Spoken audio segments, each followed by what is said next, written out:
সরঞ্জাম ঢুকবে কিনা সেটা স্পষ্ট করা উচিত ছিল। পৃথিবীর ইতিহাস বলে যখনই যে রাষ্ট্রে হিউম্যান করিডর দিয়েছে সেই হিউম্যান করিডর ব্যবহার করে ইউএন এর পতাকা, ইউএন এর আইডি কার্ড, পোশাক ব্যবহার করে সেখানে অস্ত্র ভান্ডার তৈরি করা হয়েছে। আমরা জানতে চাই এভাবে আমাদেরকে নিয়ে নাটক করার কোনো প্রয়োজন নাই। আপনারা সর্বদলীয় ঐক্যের জন্য ভারতের বিপায় জগৎ করেছিলেন, আমাদেরকে দেখেছেন। হিউম্যান করিডর দেওয়ার ব্যাপারে প্রত্যেকটা রাজনৈতিক দল, সামাজিক সংগঠন, রাষ্ট্রের স্টেক হোল্ডারগুলো একসাথে সিদ্ধান্ত নেবে হিউম্যান করিডর দিবে কি না। হিউম্যান করিডরের বাংলাদেশের লাভ কি? অথচ বাংলাদেশ ক্ষতিগ্রস্ত হওয়ার একটি পয়সা। আপনারা জানেন পৃথিবীর ইতিহাসে যে রাষ্ট্রে হিউম্যান শত্রুপক্ষ সেখানে আক্রমণ করেছে। আমরা কি চাই আক্রান্ত হতে? আমরা কেন বিনা দোষে তাদের প্রতিদ্বন্দ্বী হয়ে যাব?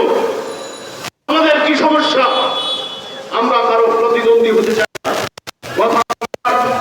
চট্টগ্রাম বন্দর দিয়ে দিচ্ছেন বিদেশিদেরকে। আমার দেশে কি কোনো চুক্তি স্থান নেই? না বলে রাষ্ট্র চালাবে, সরকার চালাবে।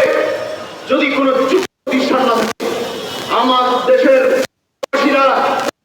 বাংলাদেশে নিয়ে আসবে, হ্যাঁ, আর আপনারা সেই রিজার্ভকে বিদেশে পাঠিয়ে দিবেন। এই নাটক কেন? যদি দেশকে অর্থনৈতিকভাবে শক্তিশালী করতে চান, দেশীয় প্রতিষ্ঠানগুলোকে শক্তিশালী করতে হবে। বিদেশ থেকে কোনো কিছু আমদানি নয়, বরং রপ্তানি স্বরূপ চিন্তা ভাবনা রাখতে হবে। বিগত 9 মাসে আপনারা কি এমন সংস্কার করেছেন? কোন সংস্কার আমরা দেখতে পাইনি।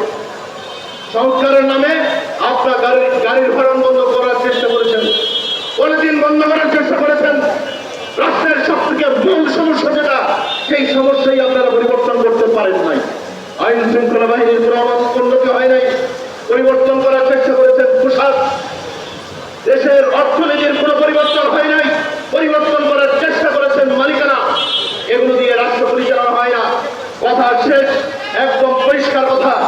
আমার দেশে কোনো সিদ্ধান্ত নিতে হলে রাষ্ট্রের প্রত্যেকটা স্টেক হোল্ডারদেরকে একত্রিত করে যে সিদ্ধান্ত আসবে সেই সিদ্ধান্ত আমরা মেনে নিতে চাই। কিন্তু আপনার একক কোনো সিদ্ধান্তে করিডর হবে না, কোনো বন্দর যাওয়া যাবে না। কথা পরিষ্কার, দাবি আমাদের মেনেই নিতে হবে, না হলে আমরা কঠোর থেকে কঠোর আন্দোলনের প্রস্তুতি গ্রহণ করবো। ধন্যবাদ।